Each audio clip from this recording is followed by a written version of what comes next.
Good afternoon. Welcome, everyone. I'm Christina. I am with Fort Bend County Libraries, and this is the last of our Landscape Success series for this season. This is Tree Care with Boone Holiday. Let me introduce him really quickly for those of you who don't know Boone. Um, Boone Holiday is an extension agent from Texas A&M AgriLife Extension Service. He holds an undergraduate degree in horticulture from Stephen F. Austin State University and a master's degree in agricultural education from Texas A&M.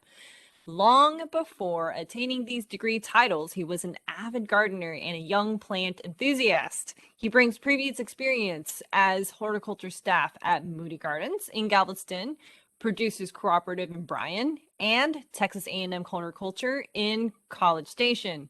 Having work experience in many horticulture areas and industry, from retail horticulture to landscape design and irrigation installation, he brings that knowledge paired with enthusiasm into Fort Bend County programming efforts. And now I turn it over to you, sir. Thank you, Christina. Thanks everybody for chiming in today. This has been a great series working with the library this year, doing virtual programs for landscape success, and glad that we were able to have the partnership this year, and we look forward to moving into the future for 2022. This sounds really weird saying 2022, but it is. It is before us, so we'll be prepared for it. Real quick, just a little housekeeping for this presentation. Um, Zeus might strike down on me, but I'm not going to be sharing a PowerPoint presentation with you today. I'm going to show a couple web resources that I think are very valuable, and they are available 24/7 on the World Wide Web. And and just to help people gain information on how to plant trees and how to care for their trees in their home landscapes moving forward. I want the presentation today to not be specifically teacher led. You're on here for a reason because maybe you have a tree that's suffering or you're looking for ideas for a new shade tree in the home landscape. So I will entertain those questions as we move through the presentation. So as we alluded to at the beginning, if you have a question down here at the reactions at the bottom, you can click on that and raise your hand, or you can type a question into the chat feature. And we've got a couple of wranglers here today, Suma Mudan and Nancy Sheff with Fort Bend Master Gardeners will be helping me answer those questions, and they may be adding some web links into that chat section for your use. So stay tuned to the chat. If you click on that where it says chat in the lower right corner, it should keep that thread open where you can look at the comments as they come in and see the links that are there. But oh, there we go. So what I would like to do first, because I tend to go long in my presentations, is that I want to show you the resources that I'll be teaching from first, so that you have those in case you need to check out at some point. I want to make sure that you have those first. So I'm going to go ahead and share my screen and we'll go through some of these resources, okay?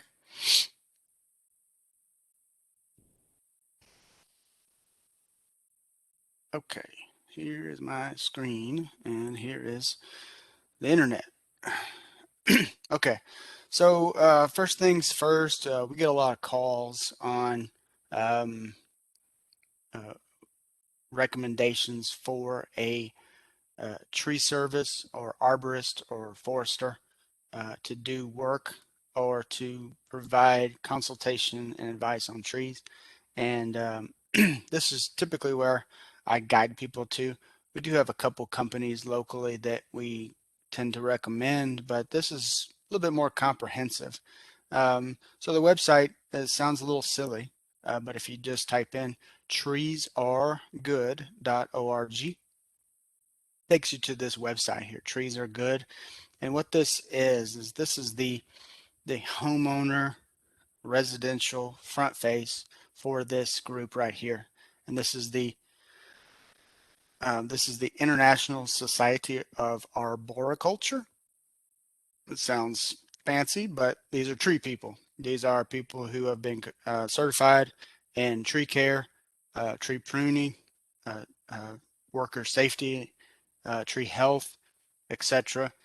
And this is international. This is global. So anybody that's good with trees that we want to recommend, companies that are local that work on trees, they have at least one and hopefully several members that are certified through ISA, that they've gone through some rigorous training to basically be good at what they do. So you go to this website first, treesaregood.org, and then I'm going to go right here in the middle and click on Find an Arborist. And it's a little redundant, but we click on it again here, Find an Arborist. And then we can just kind of do a little work right here. And we're going to say search by location, country, because this is worldwide. We have to go down to the United States of America. And then we got a second search. So I'll put in my my zip code there. Oops, hold on, let me go back. And then we can set this parameters. Okay, so this is miles to me, so I'll do 25. That's the smallest from this Fulshire zip code. And then I'm going to search that. And this pulls up a list of certified arborists that are within that 25-mile area from me. And this is a little weird because what we're showing here is the address of the license holder. So what we tend to say next is that look for a business. So this person, James Meadows, they obviously own their own tree service, Meadows Tree Service, out of Katy, and they are an ISA certified arborist. So as you scroll down the list here, you'll see different tree companies. But we'll also see here is like this Whitney. This is BGE is Brown and Gay Engineering. So this is not a for hire service. This woman here just holds this title with her job designation. So some of these here as we go down, um, they are not going to be like this one here. Jeremy Burks with the City of Houston Parks and Rec. You know, that person we're not going to reach out to. But this here with Embark or Davy, Rivers, Houston Tree Surgeons, these are all businesses. And so if we click on this right here, Jordan Huertas, we have an email address for them. We have a company that they work for and a phone number here. So we can reach out to them and say, would you be interested in coming out and looking at my tree? So pretty good, pretty comprehensive list there. Anybody that is actively certified with ISA, their information is in this system. So pretty cool tool. Is there any questions on how to utilize this? There's got a Sergio asking a question. No? Any questions on this? Sergio, that's my neighbor. Hello, Sergio. All right, so this is one good website here. Suma, anybody any comments on this? No, I don't see any comments so far. Okay, good deal. All right, so I'm going to move out of this website and I'm going to go over to this one here. And our sister agency within the Texas A&M University system is the Texas A&M Forest Service. And the Forest Service does a whole lot of different things at different scales. So, you know, we have wildfires across the state.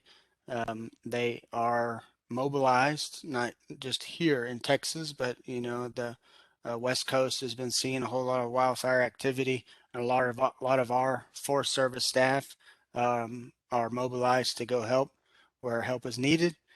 And they manage state and federal forest lands across the state as far as tree inventory, tree care, disease and insect management issues, but they also work kind of at the ground level of helping homeowners with their trees. And so this, their website here is just Texas Forest Service Web, or it's tfsweb.tamu.edu.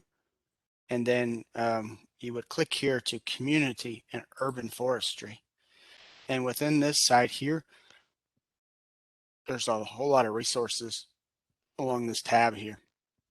Tree planting guide, this after the storm section here is very informational on homeowners. And so this is, you know, when we say storm here, could be a little bit of everything, but this is a combination of hurricane damage and freeze related, or the ice storm that we had this last February. Um, so some good things here. First aid, you know, if you're working with chainsaws, if you've got trees down in your yard or branches, you know, always be safe. There's lots of really bad videos on the internet of people doing really silly things with chainsaws. So watch a couple of those before you get the bright idea to go out there and do that work by yourself. But like this one here is pretty interesting. So can my tree be saved? And so this is kind of a little questionnaire that you can go through piece by piece. Are the major limbs broken? Has the main leader, the upward trunk, been lost? Is 50% of the tree's crown still intact, etc.? And so these will help you answer those questions to decide if that tree, if you want to invest in bringing it back to health, or if you want to invest in several chainsaws and chippers to come in and just get that out of there.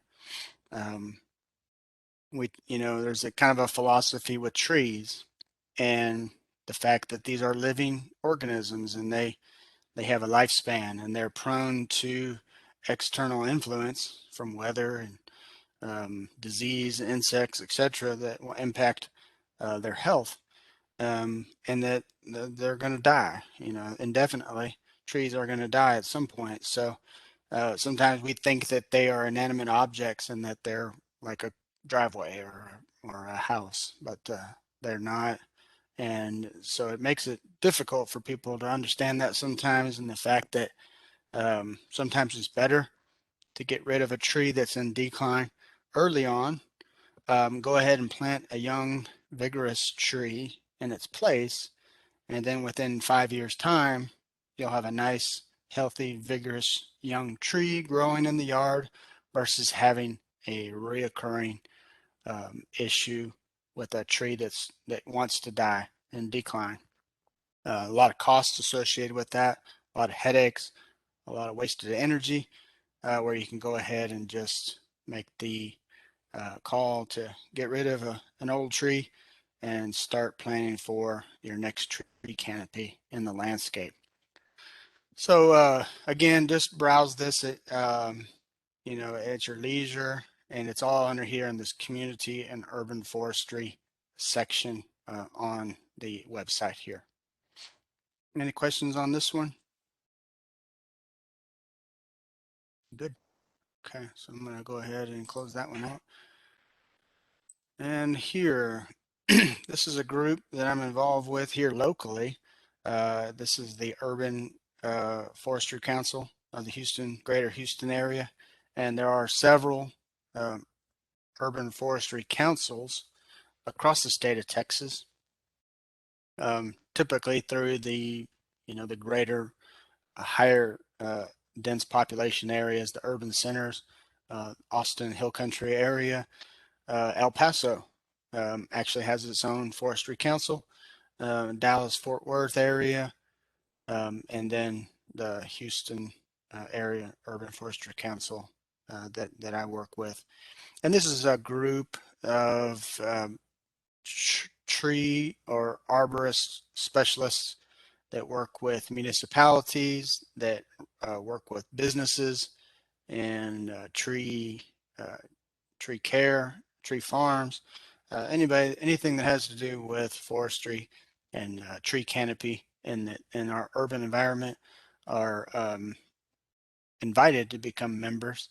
And the goal of this group is to collectively share our information with the public on how we can improve our tree canopy within our urban community.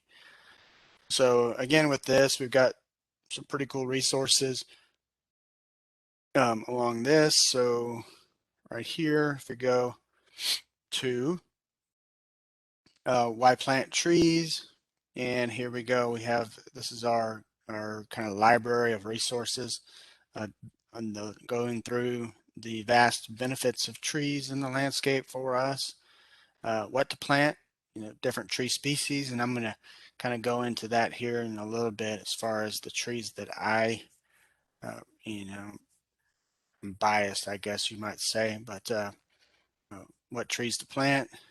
So I'll click on this just for grins. And so selecting a tree is kind of gives you some considerations, what to look for in a tree when you buy it. We want a tree that is young and vigorous. It doesn't look like it's been in that container for several years. One that when we pull the container loose, that it's got a nice white fibrous root system in there, and that it's not girdling, which is, those roots circling around the pot. We don't want roots that are, brown or black in that container. We don't want trees that have large roots that have been pruned back to fit into a container. I tend to recommend small trees, and this is kind of interesting because when people are putting in a tree, the philosophy is let's start with a 15 to 45 gallon tree that's got a 3 or 4 inch caliber trunk on it that's 15 feet tall, and that's fine because you get kind of the instant result of having a tree in the landscape. But we've got research that suggests if you planted that tree, that 20-gallon tree, and then right next to it, 20 feet away, you planted a 5-gallon young vigorous tree with a very healthy vigorous young root system. We planted it there next to it, and we mulched the trees the same. We cared for them similarly. Within 5 years, those trees are about the same size. And the difference there is that these larger trees that you invest in, they've been in those containers for a number of years, and they've been they've succumbed to some stress of being in a container and having a limited root system. They've had ups and downs as far as moisture content within that soil bed.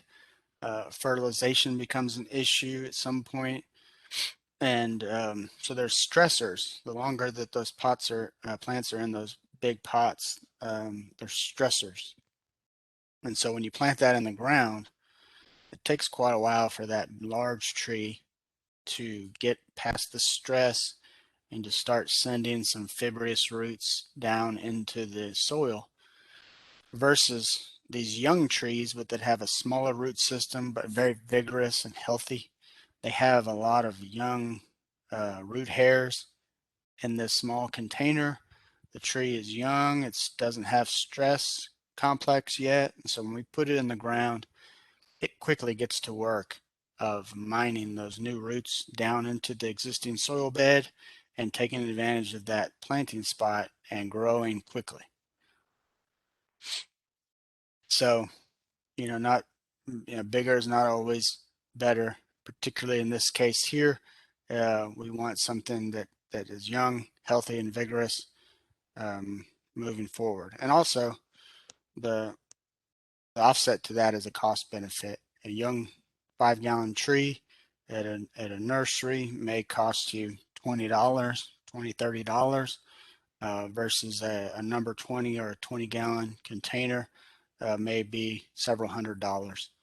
Um, so for me, I'm planting little young cheap trees all day long and saving that money for something else. Did we have a question there?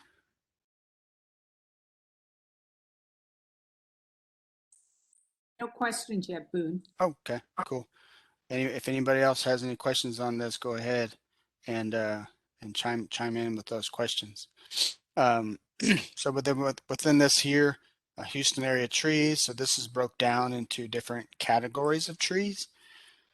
So you can kind of pinpoint which trees you might want in your home landscape. So this is small trees, medium, large, and undesirable trees. Trees maybe to stay away from for different reasons, and I can kind of allude to those as we move forward. But choose the right tree for the right location. You have a small yard, which most of the suburban communities, your front yard is quite small. So don't plant this big live oak tree in there. Look at some of these smaller natured trees here that flowering, might have a fruit to them, or might have a nice bark coloration or fall color, something that's going to be attractive in a small spot in the home landscape, and that this thing is not going to get out of hand. If you plant a live oak tree in a small suburban front yard, eventually it's going to buckle up your sidewalk and your driveway, maybe cause some foundation issues. Some of these big branches might crack off and land on the house, or et cetera, and cause you some big problems down the road. So if we do a tree here that has a maximum height and spread, you're never going to get to that situation where you have something that you can't fix. And we're dealing with a lot of that right now after this winter storm. We're seeing large trees, ash trees, water oaks, some elms that were damaged by the freeze, and we're seeing branches falling down on cars, on sidewalks, on structures, and this is going to be a problem for the next couple of years, I think, of some of these larger trees starting to kind of fall apart. So within the small trees, we've got a couple recommendations: medium, couple large trees. We've got quite a diversity of trees. So if you got a big space in the landscape, we do have plenty of recommendations for um, some big shade trees. So there is a question from Lisa Arnold. Lisa, since you have an involved question, do you want to unmute yourself and ask Boone?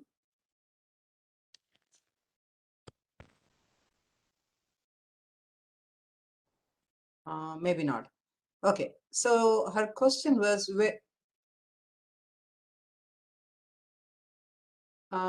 did you want to ask or did you want me to ask? I think she wants me to ask. So she's asking that first question was, where is the best place to buy great native trees? And she gave a little background on what she's looking for. She has an acre and a half with many old pecans and oaks. She's looking to repopulate the side yard where she lost several trees. And what do we recommend to plant from the native species? Very good.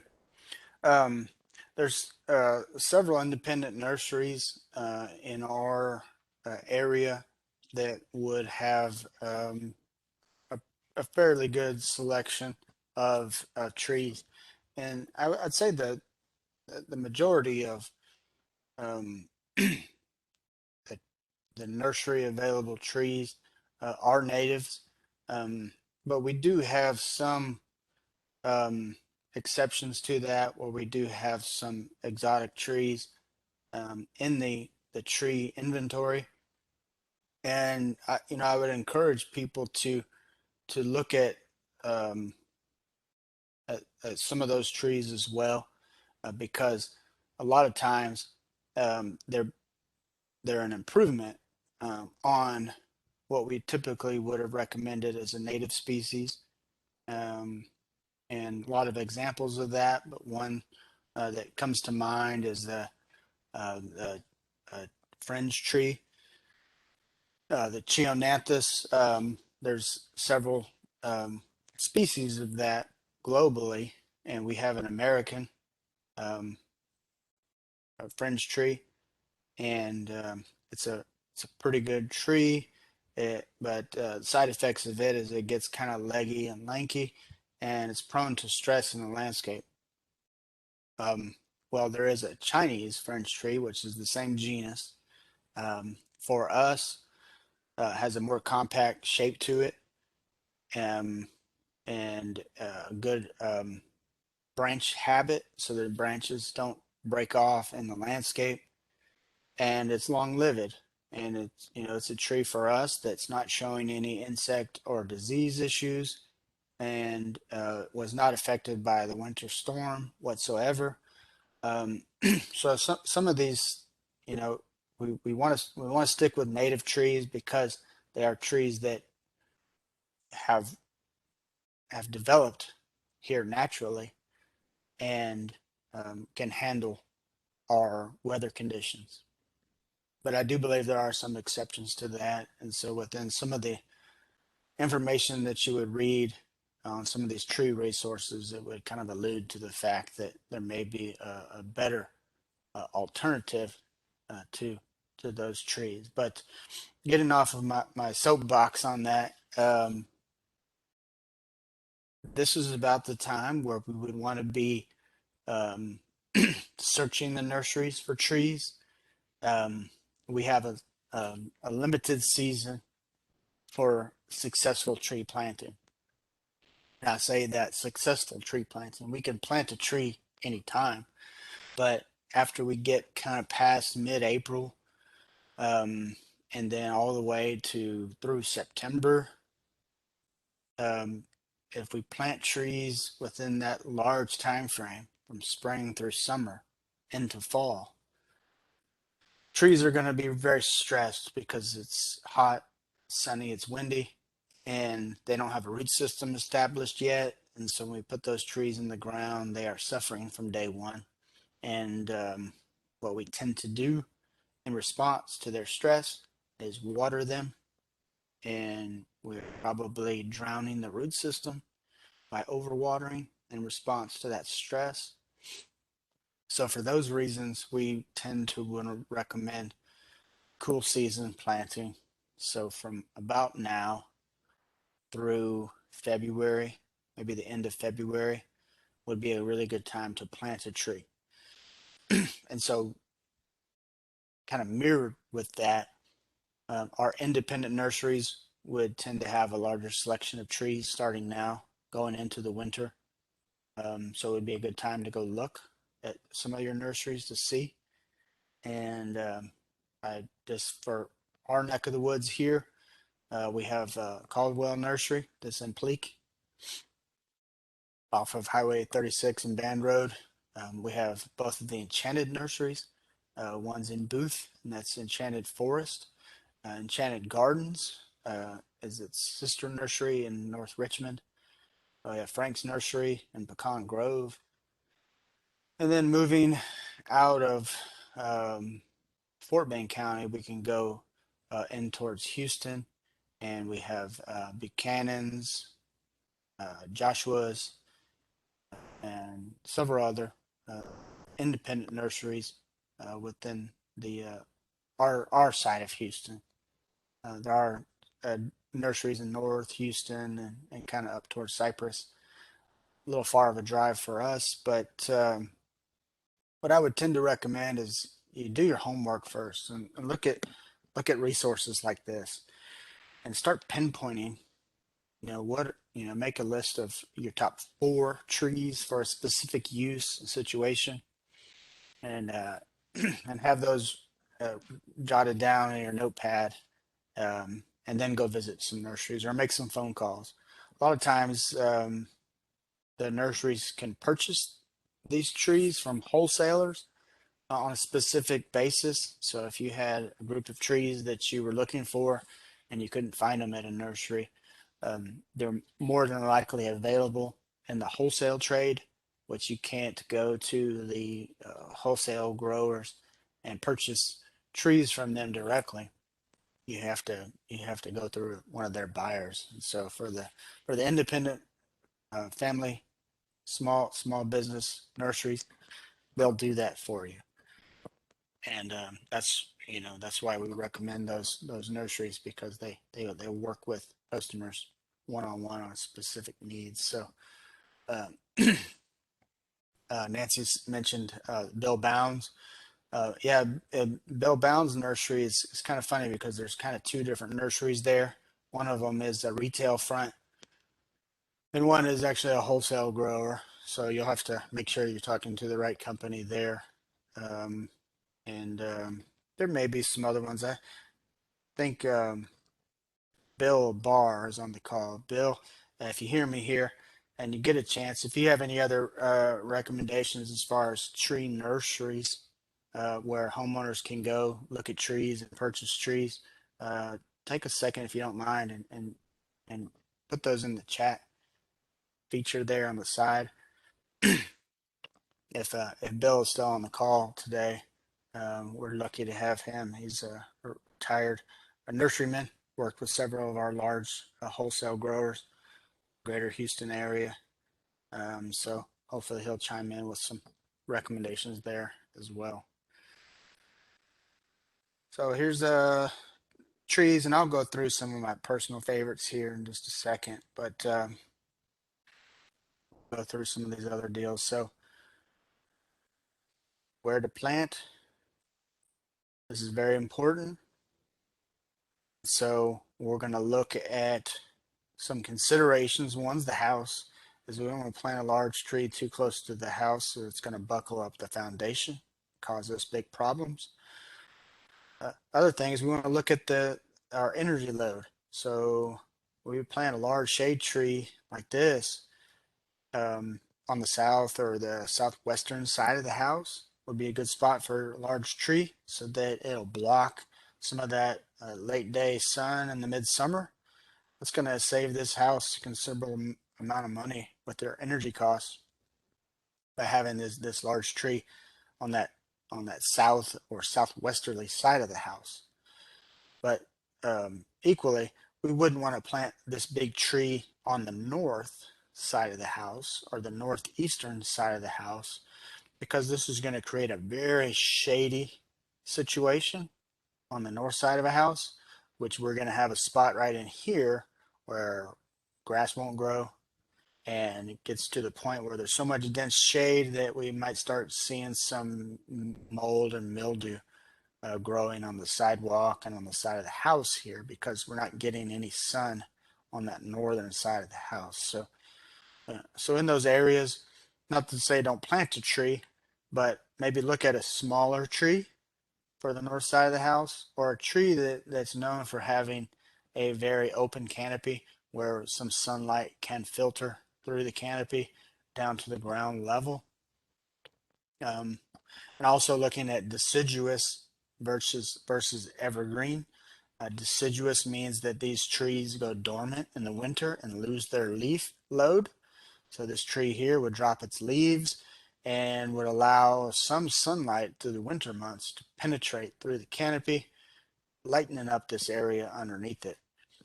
But like on that south or that west side of the house, having an evergreen tree like a pine or a magnolia would create an area where year round we would kind of minimize some of that heat absorption onto the structure here, and again helping us with our energy costs in the home. Other considerations here are utilities. Looking for underground utilities. So if you have any type of easement, um, before you plant a tree, call 811 and have them come out and make sure there's no buried utility lines underneath this area, where one, we would dig into when we're planting the tree, or as this tree matures, might cause some problems if you have a water main coming through here, or your power underline is these roots are going to grow down and maybe damage that infrastructure underground. And then above ground, obviously our power lines. Nothing like seeing trees that have just been topped off here by the power line operators, uh, because power is important. We we learned during the winter storm, power is very important. We rely on it so that the companies like CenterPoint, their job is to keep the power going to the people, and we need to respect that. So when they come in, when their crews come in and they need to clear off this area, they're not going to do an aesthetically pleasing pruning job on these trees. They're going to move them back within their designated feet of clearance. So they're going to top this tree and they're going to take off branches off this tree, and it's going to look terrible. But it is going to secure the fact that these trees are not going to damage these power lines moving forward. So if you have the chance to be planting a tree in this area, again, let's look at some of those small statured trees that are only going to get up to 20 to 30 feet and stay clear beneath the energy line zone here.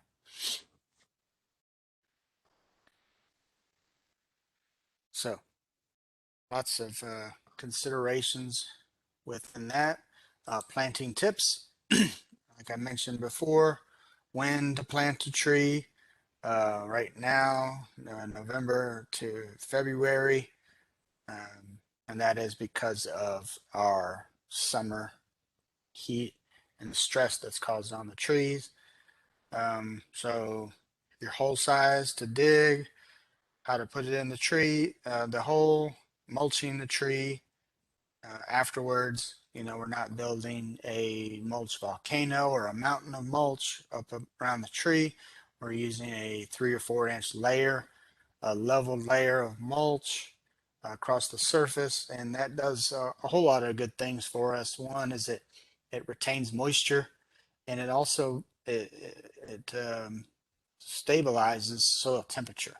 So like at night when it gets cold, the soil temperature cools off quite a bit, and then during the heat of the sun with direct sunlight and UV exposure, the soil gets hot, and so the tree doesn't like those roller coasters of temperature. So mulching is kind of like wearing a sweater. It's going to balance out that temperature. Watering the tree, make sure that we're watering adequate, but that we're not overwatering the tree. With our heavy clay soils, we can get in a bad situation where if we put a water hose there overnight, like people think that, oh, that's really soaking down. Well, with our heavy clay soil, a lot of times we're just filling that up with water, and it's staying in that bowl of water and basically drowning the tree. So when we're watering, we want to water adequately and infrequently, meaning that we water it and we allow ample time for that water to slowly permeate, penetrate into the subsoil out of that planting hole and dry up so that we can get oxygen to move back down in there, because trees need to breathe. They need oxygen for respiration.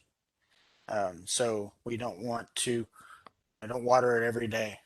Don't water it every other day, probably every 4 or 5 days, depending on natural rainfall, a good soaking water, and then leave it alone. Let that water permeate and run out of that planting hole in between the two waterings. And here we've got throughout the year kind of how we water based off of our natural rainfall and outdoor temperatures is why we want to change that. Care for a newly planted tree, just some things to be thinking about, and here's your tips, and these are mistakes to avoid I see a lot of this. My job as a horticulturist sends me out looking at people's trees, driving through neighborhoods, and I see a lot of trees that were planted incorrectly. And unfortunately, I've been here for this position for over 9 years now, and I get to see that whole process unfold. I see a tree that's planted wrong, and then 3 years later, I see that tree is dead, or there's a new tree planted in that hole next time I drive past it.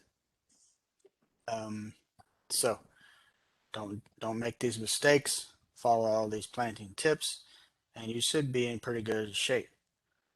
And again, here before you dig a hole in the ground, 811, or you can call these numbers on here. This is not a good number.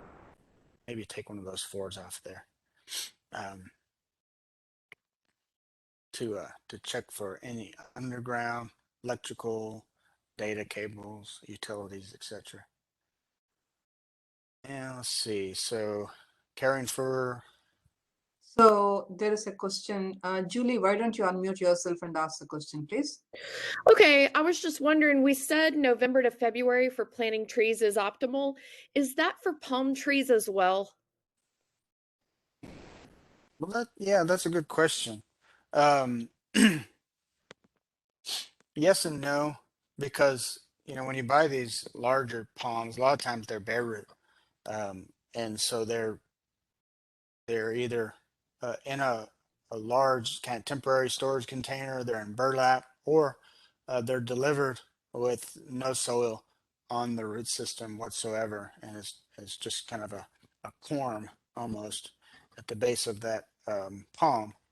So that would ring true in that regard, is that we want that plant to have some roots on the plant before it gets too hot. But using that as an example, you might have some more wiggle room in planting, and I would prefer planting palms in the early spring, and that instead of now, because they can be a little bit more sensitive to extreme cold if they don't have a root system yet. So in that particular situation, we would look at February, March for optimum time to plant palms. Okay. All And right, there's perfect. several nurseries that specialize in palms. We do have one that's great here, Palm Professionals, that's in Sugarland or Greatwood area, I guess is where it's at, and they're very knowledgeable. And they have hardy palm species, and they're very adamant about um, the right palms to plant and the wrong palms to plant. There are several that are very wrong for us, and we learned that through the winter storm. Um, that there's a handful of species there that are sold in the trade that do good in Brownsville, in Miami, but they are going to freeze for us here. Okay, thanks. That's good information. You're very welcome. That's a good question. Any other questions before I move forward a little bit? No, I don't see anything.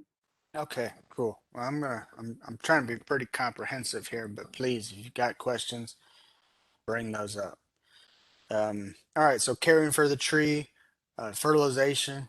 Um, when we plant the tree, don't fertilize right off the bat. We can end up burning those young roots as it's trying to establish. So let's let the tree um, start to send out roots into that planting hole, put on new growth, and once we see that tree leafing out and we've got some new shoot development on the plant, then we can start fertilizing if we need to. Um, Other consideration with this, and one that I see quite a bit, is the use of combination fertilizer and herbicide products that are known as weed and feed, or whatever we want to call it. Basically, this typically a granular fertilizer that has a herbicide that is designed to kill broadleaf weeds in the lawn. And and unfortunately, these are marketed significantly to homeowners because it sounds like a perfect solution to having a good, green, healthy lawn with no weeds in it. But the herbicide um, or the types of herbicides that are in these weed and feed combinations are are um, chronically toxic to trees and large shrubs. And it's not until you flip over the bag and, of course, the buyer beware and read the fine print, what we say. And it's somewhere in there, it's going to say, do not use this product in root zones or areas of desirable trees and shrubs. And that's the manufacturer disclaimer that states that this is for use on lawns and to kill weeds in the lawn. So if you just had a big area of St. Augustine or Bermuda grass with no trees, just a big kind of bowling green, vast lawn, that's a pretty good product because you can put it out and it fertilizes the grass and it kills the weeds and it's nice and pretty. But I don't know anybody that has that. Everybody has a tree somewhere in their yard, or they have large shrubs or a small tree or something where the root system grows underneath the lawn, underneath the turf. If you have a tree in your yard, that tree has roots everywhere in that lawn, underneath the grass. Take advantage of water, fertilizer, and if the tree absorbs too much of that product, it causes stress to the tree. And depending on what the active ingredient is, as far as the herbicide, some of them are mild, so it just causes this very minute, reoccurring chronic toxicity to the tree. But there are products that have um, 2,4-D and some very harsh herbicides or weed killers as the active herbicide in the product that can instantly kill a tree.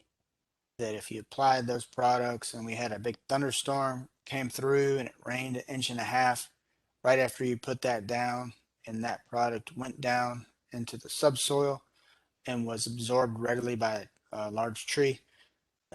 I've seen many trees that this was the culprit of their demise. But usually what we see with weed and feed products or over application or misapplication of weed and feed products is just a slow stress on a tree. And if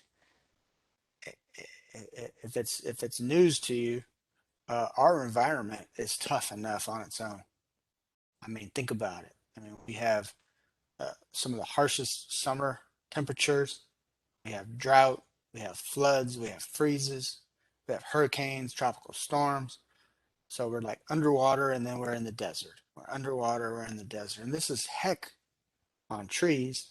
This is very hard for a tree to grow because so if we have um, a heavy rain pattern like we did early summer where it was raining like an inch a day for weeks, the soil is completely saturated and those trees begin to lose root system because there's no oxygen in the soil.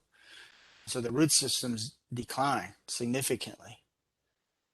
And then it's like overnight, the rain stops and then it gets 100 degrees, sunny, windy, and then within weeks we're kind of in a drought. And now we have trees that have a compromised root system because the root hairs died off because of too much water, and now it's hot and the trees are stressed. And the trees here, not just every plant, but really trees take this on heavily because they have so much um, demand. I mean, the size of the tree, the scale of the plant, um, it has a regular demand as far as nutrients, water, oxygen, and energy to survive. So we take all that into account, and then we are adding this like chronic poisoning to the tree. On top of all that, it's kind of sinister, um, but it happens a lot, and we see a lot of trees, a lot of tree questions come into our hotline. I do a lot of site visits, and a reoccurring thing that I see is that these individuals have been putting on these products multiple times a year, um, and it's just not good. And so people would ask the question, well, what do we do then? How do I get rid of my weeds? Well, appropriate lawn care, mowing at the correct height, fertilizing at the right time of the year with the right product and at the right rate. Um, and if you get pockets of weeds, we would tend to recommend either hand pulling those or use a selective liquid contact product that you can spray right onto those weeds and impact that one little pocket instead of broadcasting a herbicide across the whole lawn because you had two or three little patches of weeds. So that would work. But just grass health, good, thick, dense canopy of turf is your best solution. Is keeping the grass growing tall, growing dense, and healthy will minimize the weed pressure on its own with a little help of you um, periodically of either hand digging or using herbicides in the right way. We can get rid of those weeds or at least keep them manageable without impacting the health of our trees. Next one, staking. Ooh, I know that everybody here today Boone, is, do yeah. you want to pause for a couple of questions? Oh, yeah, come on. Yeah, sure. Okay. So the first one is somebody's tree produces way more nuts in their front yard as compared to all other neighbors in their area. What causes this, and is there anything they can do about this? Yeah, if we're talking about oak trees, um, then yeah, it may be problematic depending on the age of the tree.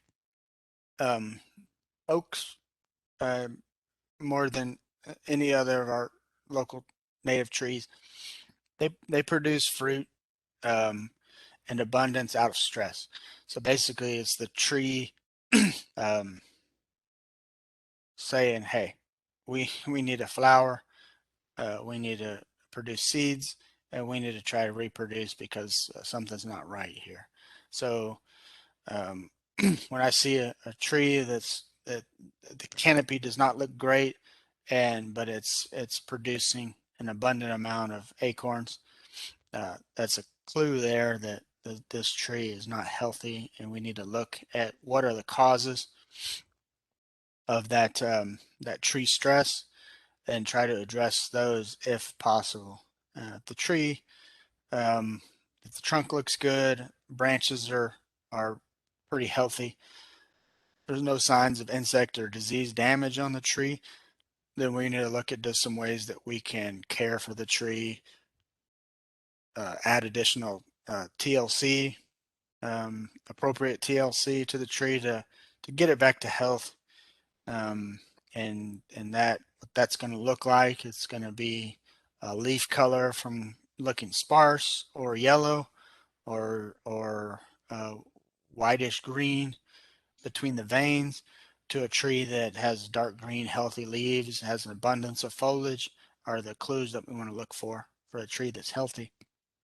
Um, but beyond that, ways to stop that tree from producing fruit and falling, um, there's nothing that we can do to address that directly.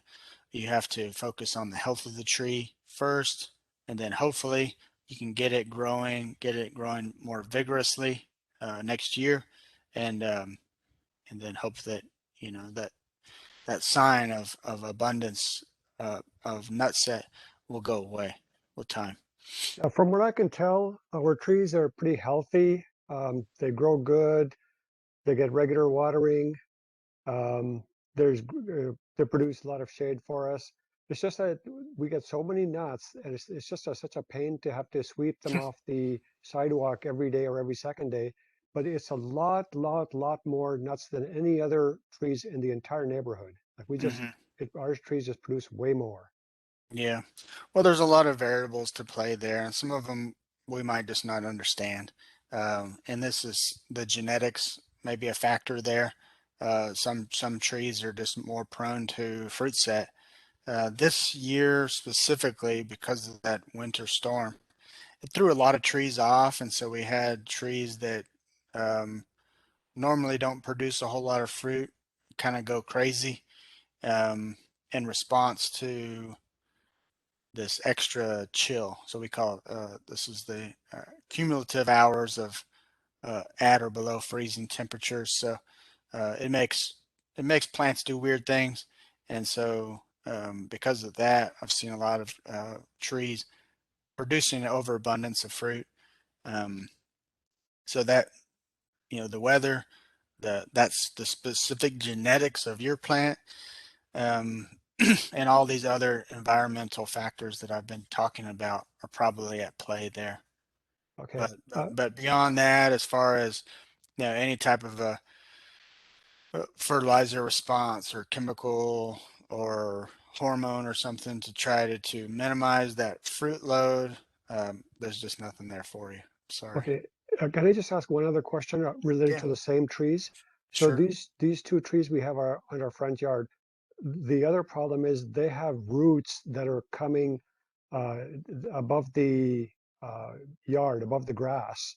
Right. And so it's a problem when you're trying to mow the grass as well. Yeah. Yeah, that's kind of a tricky deal. And it tends to be that, the roots are not rising. It's that either your soil profile has settled or has just gradually eroded. And this is usually on lawns that have quite a grade to them. Um, I mean, it's a very slow process, but you can imagine, after every heavy rainfall, um, in like a suburban community, you're going to see like a half an inch of sand or sediment down on the street, and you go out there and you sweep that up and get rid of it. Um, but that's happening every time that it rains, and a little bit after you irrigate. If you over irrigate the lawn, is our topsoil is eroding, um, or that your lawn site is settling a little bit. And so really the only way that we can rectify that is by a gradual increase and a reintroduction of soil within that lawn area or the root zone. And it has to be very slow. So we typically would recommend no more than 1 inch at a time. So you could purchase like an enriched topsoil from a local soil yard and apply a layer across that area. Usually in spring would be a good time to do that. No more than 1 inch at a time. But within several years, if you kind of keep going through that process, we're just trying to build that soil level back up to get at least at level with those exposed um, um, structural roots of the tree. Um, Cutting those roots is never a good idea. One, it impacts the structural integrity or the adaphics effect of the tree. So we could be causing instability. So with high winds, the tree could want to tumble over. Other one is just the health of the tree of cutting, severing some of those structural roots. Close up to the tree, those are like arteries. So we're losing a lot of ability for absorption of water and minerals. And third, a lot of times when we start cutting on those roots, the other end of that root wants to sucker And so we'll have young trees or sucker trees trying to grow out in those areas in the lawn, and then that becomes another problem in itself. So I would just say, maybe once or twice a year, no more than 1 inch of a enriched topsoil around those roots, and then just hopefully and gradually we can build that soil back up to the level height of those roots. Okay, great. Thank you very much. You're very welcome. What else we got, Suma? So the next question is, what fertilizers do you recommend for feeding live oaks, lobe pines, stakes, liquid granule? Mm-hmm. Well, one thing I didn't cover today so far is soil sampling, which I can do that real quick. So if we go to soiltesting.tamu.edu, we have a soil and water testing laboratory in College Station. And if you haven't done this, I would encourage you to do it one time, because that one time gives you an idea of kind of your mineral, your fertility parameters of your soil, so that it helps you decide um, how much fertilizer and what minerals you need in a fertilizer. So for this, we were going to do this urban soil submittal form. And so, of course, that's going to download it. I'll see if this works. Can you see that? Is that Yes. showing up? Okay. So Yeah.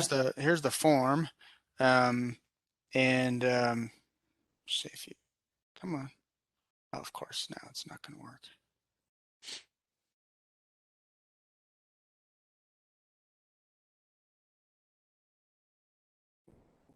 Wait for a second. Again, I'll go back. So on the main home page, we scroll down to the bottom and it says our submittal forms, and we click on that, and we're going to choose this urban soil submittal form. And basically, open, it will fill out this form.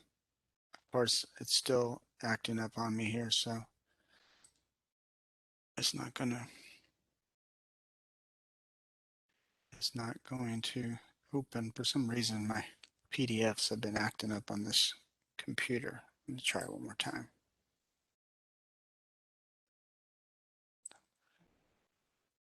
So what's the difference between just soil submittal form and urban soil submittal form? Yeah. So we're agriculture extension. So our standard form is really for agricultural use, and so this would be for commodity row crops, forage production, etc. So this one here is really designed for homeowners, and we just called it urban soil, but it could equally be called a homeowner soil sample. And the reason is because we're testing for these different categories down here. And these are all annuals and perennials, vegetables, turf grass, and trees over here. So we have shrubs and ornamentals, pecans, fruit trees, shade trees. So when we fill this form out, we are going over here where it says, I am growing shade trees. So we'll put a Q in this. Put a Q. So here, let's say my sample ID, front yard, backyard, whatever you want to call it, the area that we're sampling, when we fertilized last, so we can remember what type of fertilizer we put on, and this is the rate of fertilizer here. Put that in there, and then Q for shade trees, and then just put in 1, and this is the requested analysis.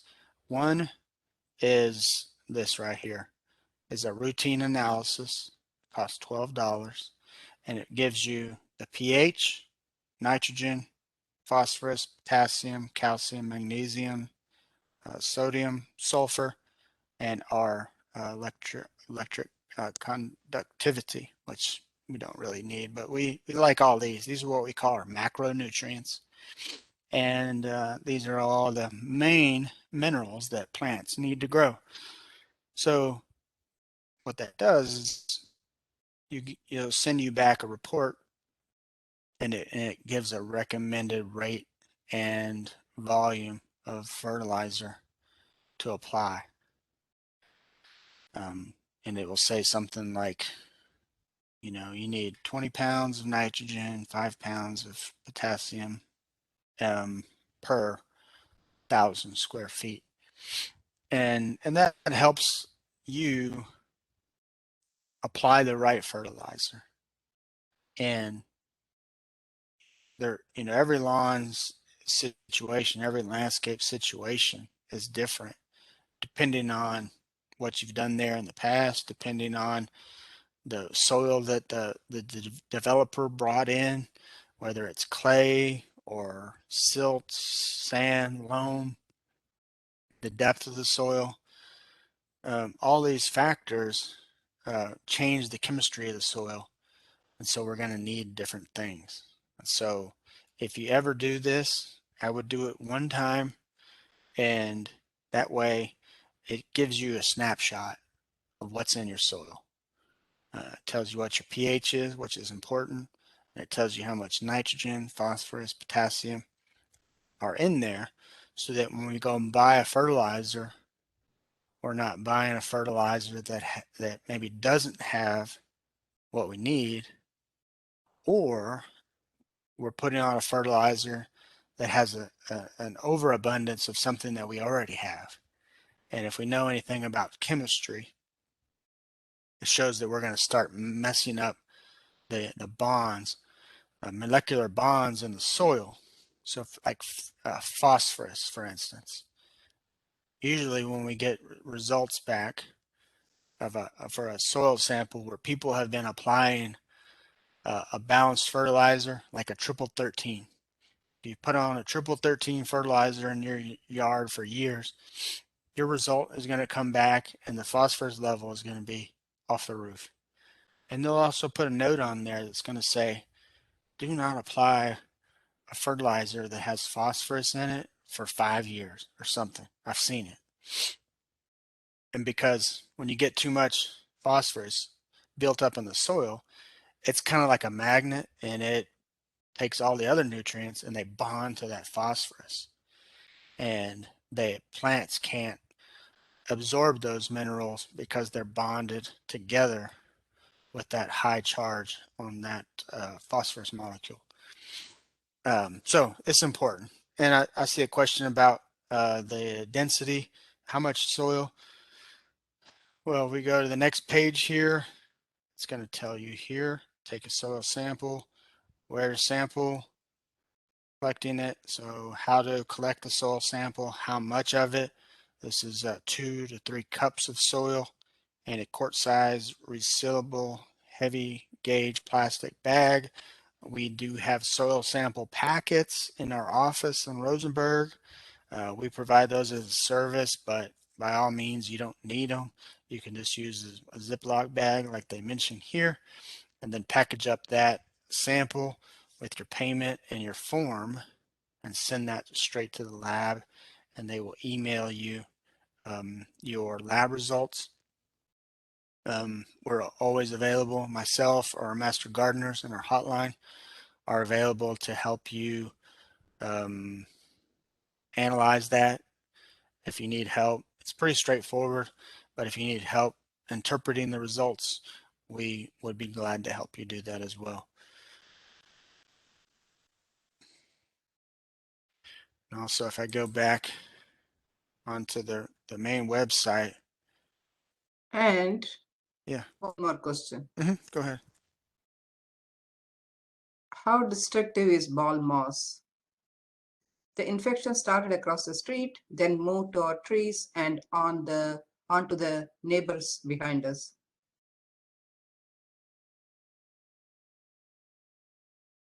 Okay. So ball moss is tricky because it's It's not parasitic. It's not killing your tree. It's just hitching a ride on your tree. And I get kind of philosophical on some of this stuff, and I apologize, but there's if you see an accumulation of ball moss on your trees, it's really more of a clue that the trees are not healthy. Trees are maybe past their prime and maybe declining in health and vigor, or they may have some underlying issue that's causing stress and a lack of vigor. Trees are like humans. You know, we have skin cells that are constantly shedding, and that helps us to stop getting growths and diseases on our skin.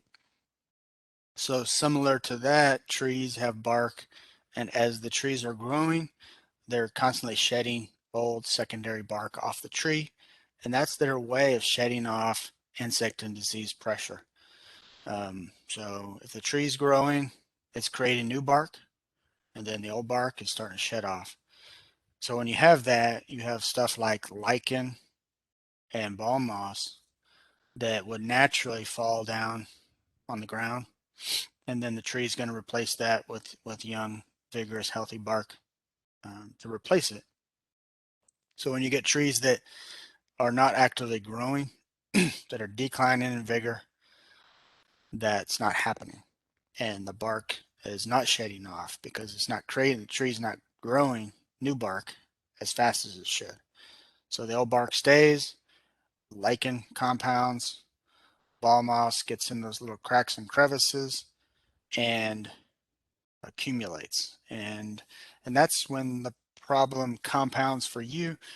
It's what we call secondary, so it's not the cause of any problem, but eventually it may become problematic because the clusters get too thick, particularly on the outer branches where the new growth is trying to grow out.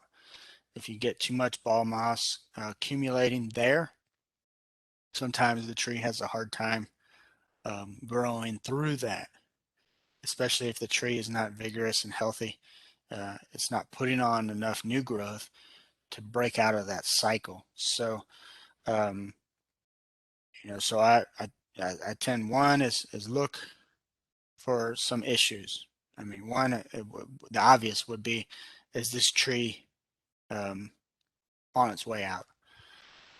And being honest about that, and maybe removing old, weak trees in the landscape when their time has come. The other thing would be, how can we rectify and remedy this? Some of that is pruning. Some of that is appropriate watering and fertilization.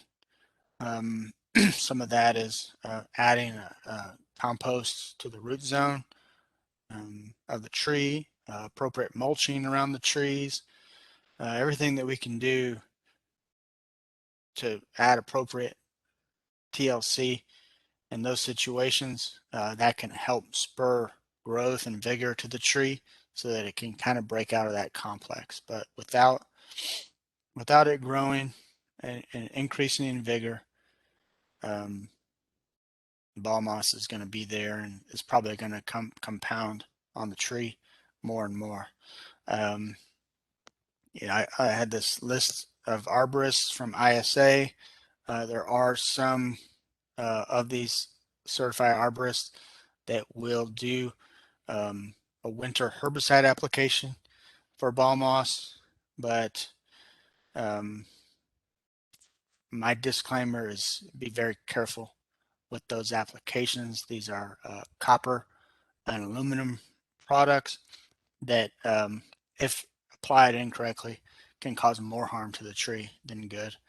But if you have the right person and you're confident that they know how to apply those correctly, that may be an avenue, especially if you have a tree that is just completely covered up and is not having a fair chance to grow back out uh, through that accumulation of ball moss. And the other thing is, the birds, they love ball moss for nesting material. So after we yard and rake up any of the balls and mats that have fallen down into the yard. Rake that up and discard it because birds and squirrels are going to pick up those pieces and they're going to make new nests with it, and then it's just going to reoccur, that repopulating of that ball moss in the landscape.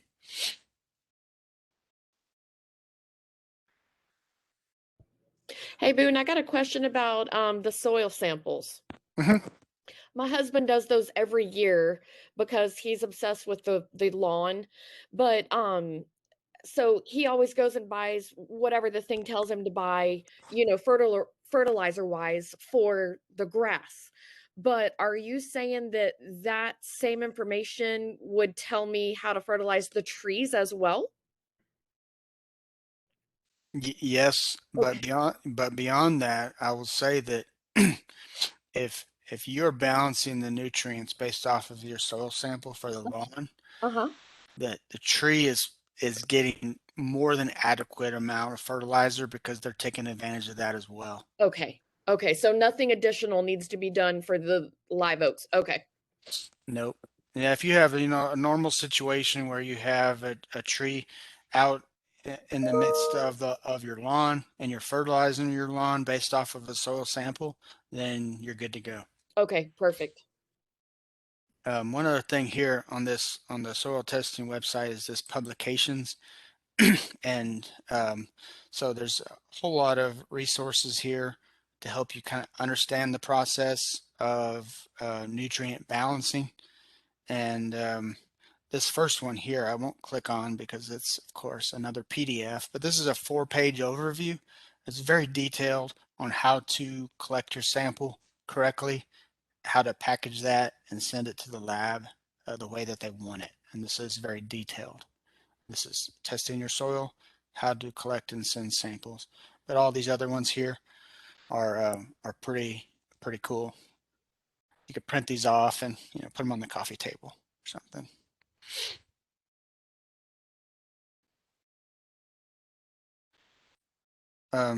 Another question coming in there, Suma. Yeah. Is deep watering harmful in our soils? Mm-mm. No. So what we tend to say is water deeply, but um, infrequently. You want to water so that the water penetrates down into the subsoil, but then we want to hold off on the watering until that water is replaced with oxygen in between waterings so that we have adequate amount of air in the root zone for the plant roots. But yeah, water deeply is a good idea. Um, but with us, like right now, we have adequate subsoil moisture. So I tell people now, don't water at all. Don't water your trees, your grass. There's plenty of water in the soil profile. Um, so with 46, 48 inches of rain annually, arguably if that's spaced out evenly through the calendar, we do not need to irrigate at all. But we all know that that's not the case. We get 10 inches of rain one day, and then a month later we're in a drought. So that's why irrigation is good to supplement. But I will just say this: we're watering way too much. Um, I'm tired of having arguments with people about the regularity and frequency of watering in their landscape.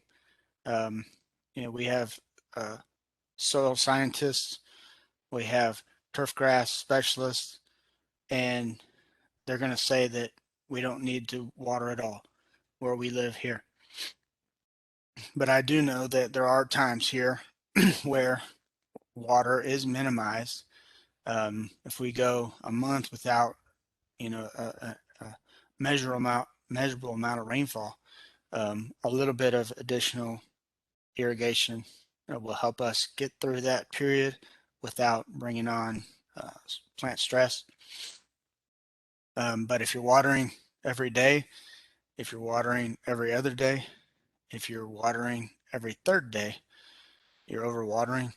I would say start with once a week irrigation application. And if we're getting natural rainfall, let's turn the irrigation system off. And then if we get back into a situation where it's droughty, turn it back on and have it water once a week.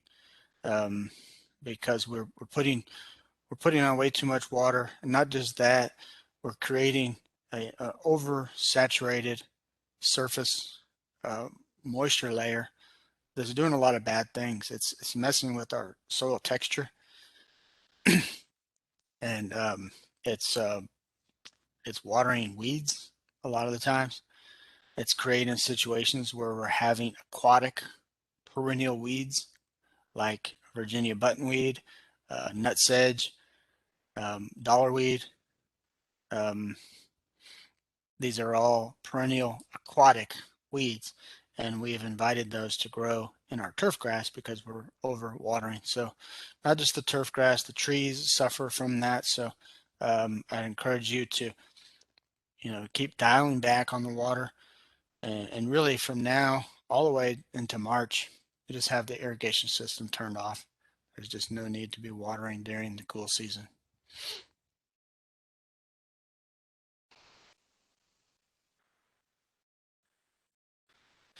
All right, well, I'm gonna roll through here. We've got just a couple minutes before my show time is over with, so I'm gonna try to get to the end of this. We covered it all. Staking.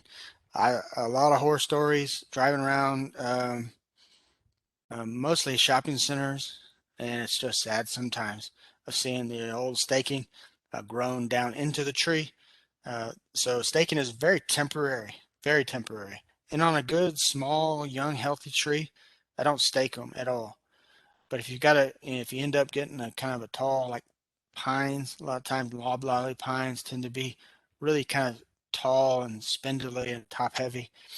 They might need to be staked very temporarily just to make sure that those trees don't fall over while it's rooting. But as soon as they're rooted in, we want to remove any type of staking. What's best for a tree when it's young is the ability for that tree to move in the wind and to whip back and forth. Because it's like working out. When it's moving, it's developing strength in the trunk, and it's developing strength at the crown where the roots connect to the trunk. It's developing strength there so that it'll hold up on its own. So if we have that tree staked for a long period of time, and then when we take that stake off, the tree hasn't developed that muscle. And so if we get a high wind and a lot of rain, there's a pretty good chance that tree is just going to fall over. So avoid staking if possible. If you need to, do it very temporarily and then get it out of there as soon as possible. Thing that we've been seeing because of the winter storm is water sprouts and suckering, water oaks, and all of the elms, the Chinese elm, lacebark elm, Drake elm, um, ash trees. They all had significant canopy freeze damage. So the main branches, the trunk, bark has exfoliated off the tree, some canopy dieback. And so what we see because of that is all this cluster of sprouts growing at the ground level or down along the main part of the trunk. And that's a bad sign. What that means is that that tree cannot translocate water and energy up through the trunk into the canopy anymore. It's clogged up because of the freeze damage. And so those shoots are growing from the base. If it's bad enough, it could be the demise of your tree. But if the outer branches are trying to grow, there's new leaves forming on here, but then there's also these water sprouts. You need to cut those off as soon as you can. Keep them cut off because the tree is using this vital energy to try to repair the canopy. But if it's sending all that energy into these little basal sprouts and suckers, all that energy is going here, and then your canopy is suffering. It's not being able to grow new leaves and heal the vascular system fast enough. So it may cause the top of this tree to go ahead and die, and then all you'll have left are these little sprouts. So keep those cut off. Just take a handsaw or some good sharp pruners, and as they develop, just try to prune those back flush with the crown of the tree as they emerge. Mulching, again on this, is mulch is awesome, but don't pile mulch up onto the base of the tree. We want to see the flare. We call it this root flare, where that's where the trunk comes down and you start to see the root flare start to angle out. We want to see that on a tree. We don't want the tree just to go straight down into the bark. We want to see that right there. And so right around there, just maybe an inch up to that point, and then a depth of 3-4 inches of mulch moving out as far as you want to go out into the lawn. When I plant a young tree myself, I tend to have a startup area of about 5 feet with no vegetation. That's a circle that's 5 feet, even on a very young tree, and then mulched across that surface. And then what that does is the tree does not have to compete with the turf grass while it's establishing. And so those roots are going to grow much faster. The tree is going to develop much quicker, more vigorously if you just have that big open area of mulch around the tree. And also it's going to stop you from maybe incidentally damaging the tree with a lawnmower or your string trimmer getting too close to the tree. Pruning tips here shows you how to prune. When you're doing the major pruning on trees, avoid flush cuts on these branches.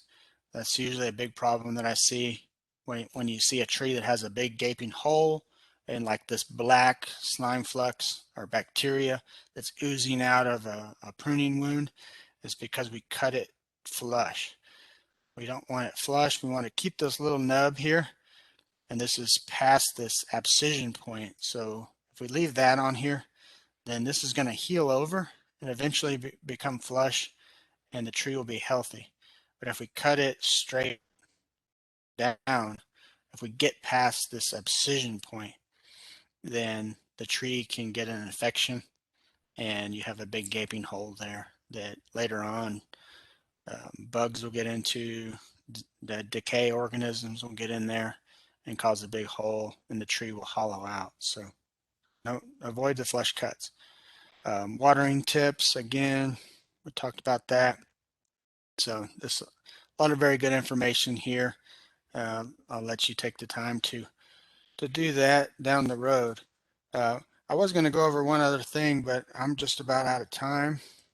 But what I will do is I'll save this file here and I'll share it with Christina, and then she can send this out to everybody that attended today. And this is kind of my cheat sheet or my favorite trees for Fort Bend County. I have a list of my top 25 trees here, and then I've got my honorable mention list here that, you know, they're okay. And then my disclaimer here on trees. One thing you'll notice up here is that I don't have live oak on my list. I have it way down here under my disclaimer, is because live oaks, that's a great tree.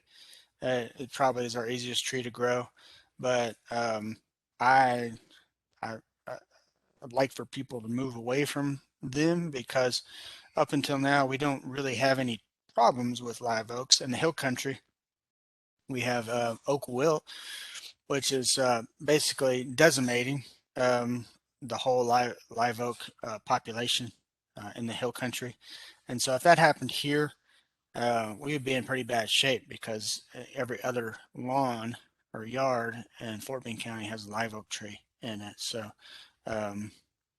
you know, it's still a good tree, but my disclaimer is let's look at some of these other trees so that we have some diversity in our tree canopy. So if we had, you know, one species had an issue, then we're not completely wiped out of trees, which is, you know, Dutch elm disease.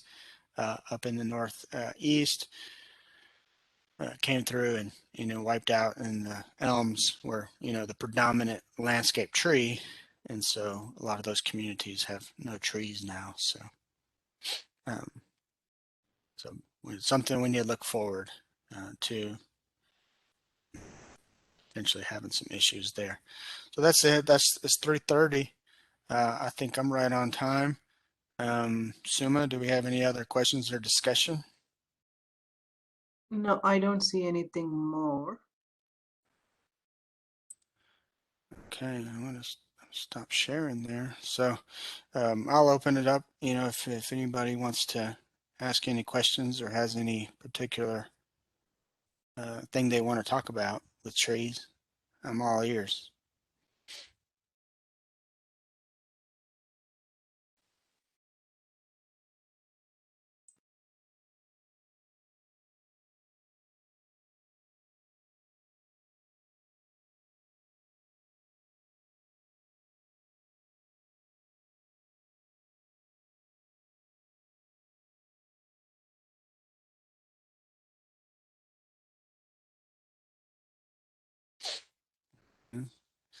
I'm just seeing some thank yous on here. No questions. I can't believe that I got everybody's questions answered.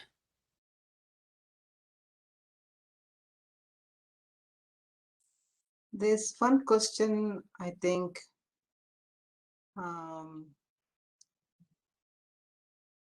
So should you test the soil to determine what fertilizer you need? Yes. Yeah.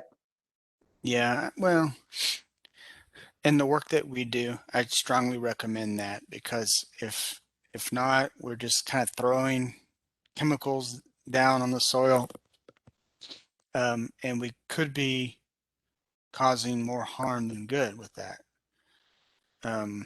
Now, in the past, we might have said, well, our soils here are this type of soil, and so we can use a 15-5-10 rate fertilizer, and that's going to be pretty good. But with Fort Bend County, we do have a lot of clay soils, but we have highland clays, and we have uh, bottomland clays, and we have loams, and we have river silt, we have sandy profiles, and so each of those soil profiles are going to be very chemically different. And then in suburbia, where the developers have moved in, who knows what we have, because a lot of that topsoil has been brought in from Wharton County, Colorado County, and so they could be river alluvial soils, they could be clays, they could be loams, who knows? And so each of those soils are going to be very different, and they're going to want a different type of fertilizer to balance out the nutrients. So I'm laughing because Bill says, how do we know who to listen to? I have had 4 arborists check out my live work and got 4 different answers. Well, that's a good question. Um, and that's the good thing about going with several people. And before you hone in on your decision moving forward, I, I, I tend to tell people, have 3 different folks look at it, um, along with our recommendations. So if you send in pictures of a tree or whatever plant it is, we'll look it over, and either whether it's a master gardener or myself, we'll give you a non-biased answer, where I'm not going to come out and ask for money from you for any type of a service. I'm just giving you my perspective on what the situation is. And so I think that, combined with 2 or 3 interpretations from an arborist, should give you a pretty good idea of what's going on and what you need to do as a homeowner. How do we prevent a tree from growing under the walkway?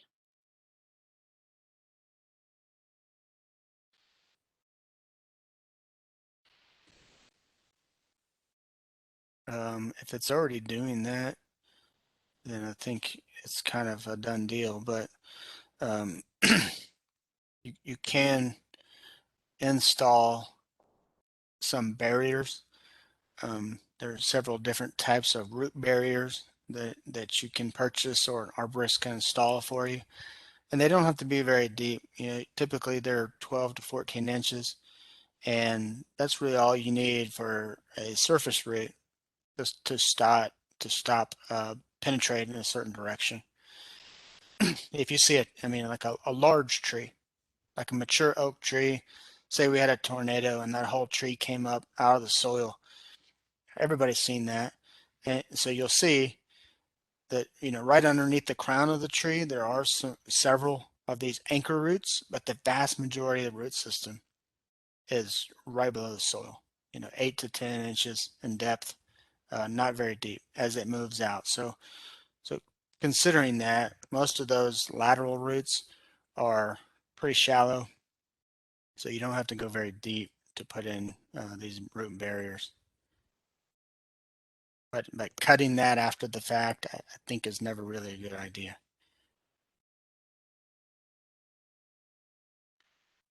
What's the difference between a live oak and a water oak, and how do you treat them differently? Yeah, so live oak for us, at least right now, is a very hardy species. It's a very large species, and it is what we call semi-evergreen. So it keeps its leaves almost year round. The only time it's kind of halfway naked is while it's shedding the old leaves as the new leaves are emerging, which is a very short period of time.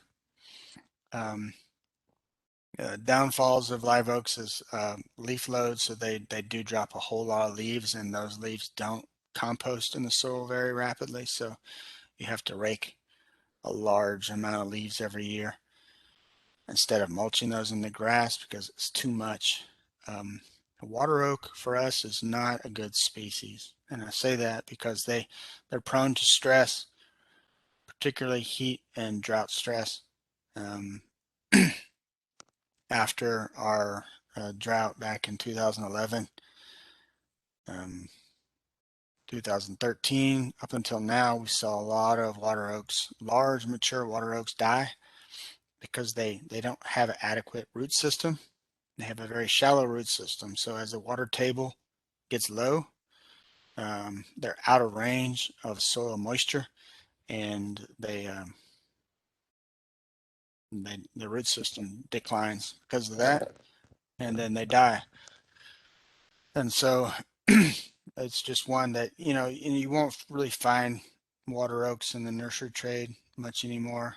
There are a lot of different oak species that are much more durable than a water oak. But they are a natural reseeder, so we see a lot of water oaks growing because birds dropping off acorns in people's yards, and they do tend to be pretty predominant. But I personally would not plant one because we know that they're going to be short-lived and they're big and they grow very fast.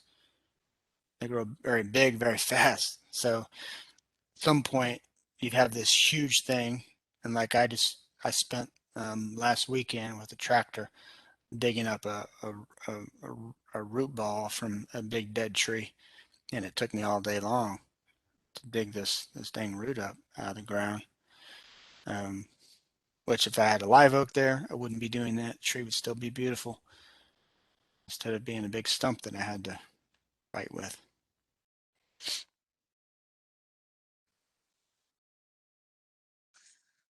Lynn is asking, they are planting trees in a big park. So how do they test for this large area?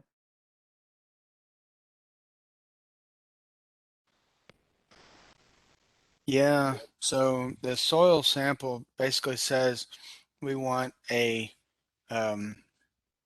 area that has similar qualities. So, you know, if you have a site with some topography, you may have a high area and a low area, and those areas may have a different soil color and texture. And so just look for those. If it's flat, and this was a big area that had a mix of trees and grass, there's a good chance that is pretty consistent across that whole area. But if you have a big hill and the high end is sandy and the bottom end is black clay, then those are obviously going to be different tests um, within those spots. So just kind of make some decisions based off of the area. But if it's consistent across the whole location, then hypothetically one would be fine.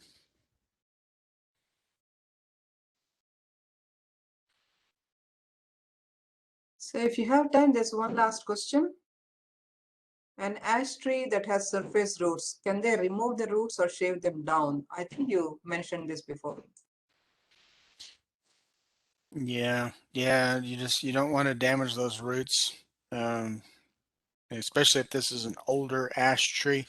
Um, have been working with several communities on trees, particularly with um, landscape ordinance issues of unsightly or unhealthy trees, and ash trees are usually the culprit, um, and that's because they tend to have about a 40-year landscape lifespan.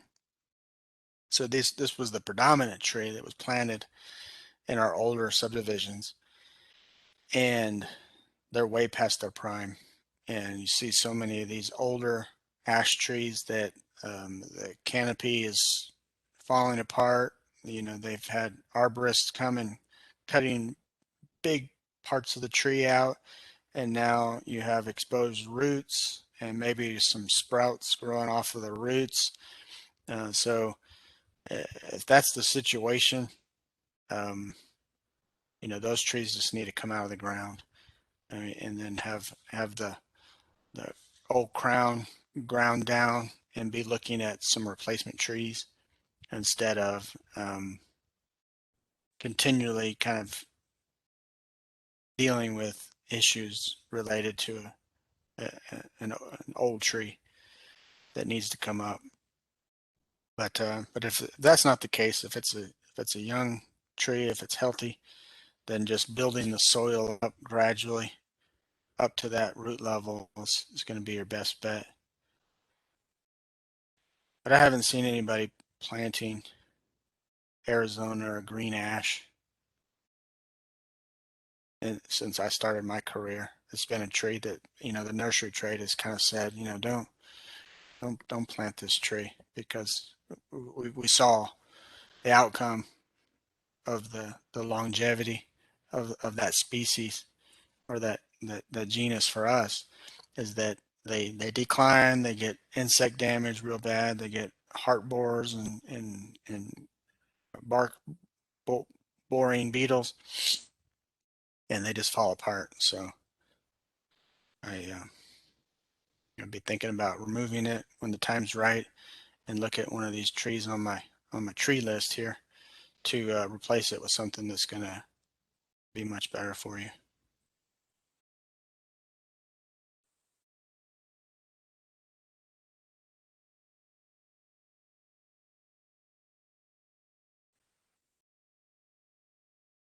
I was joking with my wife earlier. I thought maybe I might just become an arborist.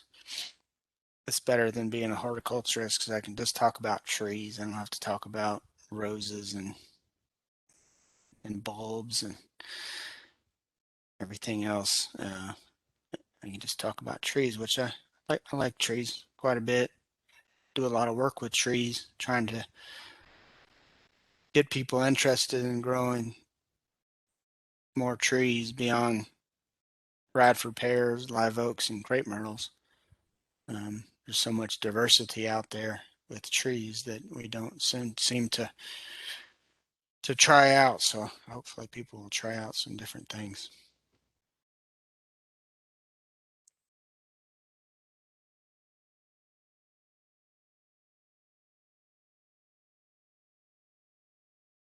Okay, anyone else with a question?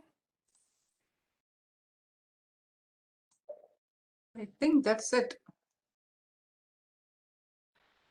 In that case, I would like to really thank AgriLife Science and Fort Bend Master Gardeners for collaborating with the library for this for the Landscape Success series, and it has been amazing with all of you. Thank you so much, Suma, Boone, and Nancy, for sharing your time every month with us. And spreading the word and help and informing us and educating us about gardening and trees and botany and all the other things I never knew about horticulture. This has been an experience, so we really, really appreciate having you here. This session will be recorded. It is recorded, and we will post this on YouTube as soon as we finish this meeting. And it should be up on YouTube maybe by next week. And it'll be emailed. The link to that will be emailed to you and to everyone who registered for today's event. Look out for a survey, an exit survey for the series, because we would love to hear your feedback and know and learn how it impacted you and how we can improve, of course. So please look out for that in your emails. Other than that, it's been a real pleasure. Thank you so much. Thank you everyone for coming. Thank you for sharing your afternoon with us. And I hope you have a great rest of the 2021 year, and we'll see you in 2022. Thank you. Thank you, Christine. And I just, Christine, I just emailed you a PDF of